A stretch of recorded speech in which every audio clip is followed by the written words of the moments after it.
Futbol bo'yicha O'zbekiston milliy terma jamoasi jahon chempionatidagi ishtirokini yakunladi va e'tibor bergan bo'lsanglar, Qo'shma Shtatlarga kelganimdan buyon terma jamoamizning o'yini haqida, uni natijalari xususida fikr bildirganim yo'q.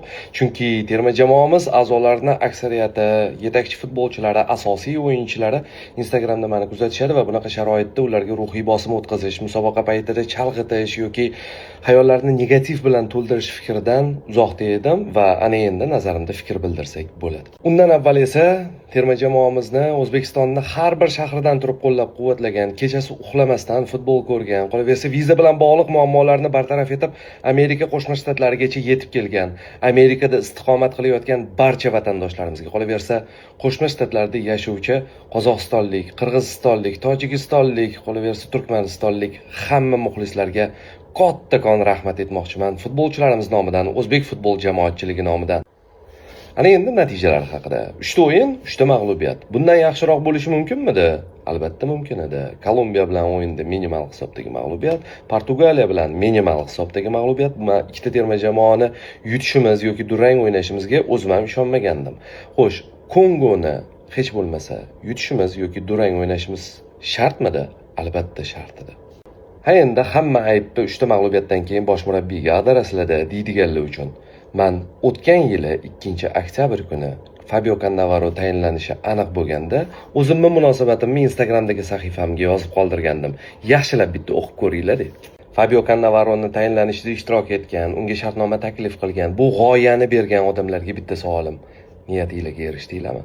Srechka Katanets o'choq yoqdi, Timur Kapadze oshni damladi, suzishga nimaga aynan Cannavaroni chaqirdik? Eslatib o'taman, 13 yildan beri murabbiylik faoliyati bilan shug'ullanadigan Fabio Cannavaro murabbiylik faoliyati davomida bitta natijaga erishgan: Xitoy chempionligi 13 yil ichida. Eslatib o'taman, futboldagi Xitoy bu siyosatdagi Xitoy emas va uni chempionatida g'alaba qozonish Italiya, Ispaniya yoki Angliya chempionligini qo'lga kiritish bilan barobar emas.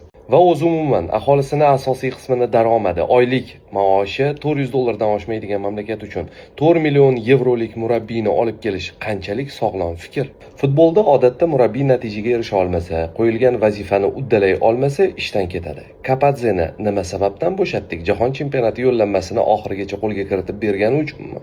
Jahon chempionati yo'llanmasini qo'lga kiritishimizda Jaloliddin Masharipov, O'tkir Yusupov, Aziz Turg'unboyev kabi futbolchilarning o'rni beqiyos edi.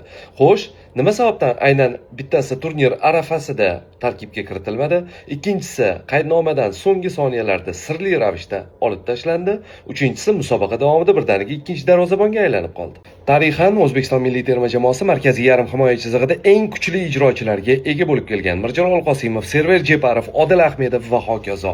Tasodifni qarangki, aynan birinchi marta o'z tarixida jahon chempionatida ishtirok etayotgan O'zbekiston milliy terma jamoasida aynan markaziy himoya kuchsiz nuqtaga aylandi. Xo'sh, bitta savol. Jamshid Iskanderov Qo'shma Shtatlarga nima sababdan olib kelingandi o'zi? Aslida bu savollarning barchasi milliy terma jamoani yaxshi ko'rganimizdan, unga faqat yaxshilikni xohlaganimizdan yangrayapti. Fabio Cannavaroni faqat qora rangga bo'yash fikridan yiroqman. Behruz uchun uni asosiy tarkibga kiritgani uchun rahmat aytishimiz kerak. Ammo bu yo'g'iga yo'limizni o'zimiz davom ettirsak maqsadga muvofiqroq bo'ladi nazarimizda. 1+4 ko'rinishida agar haqiqatdan ham imzolangan bo'lsa, +4 ni olib tashlashning ayni vaqti nazarimda.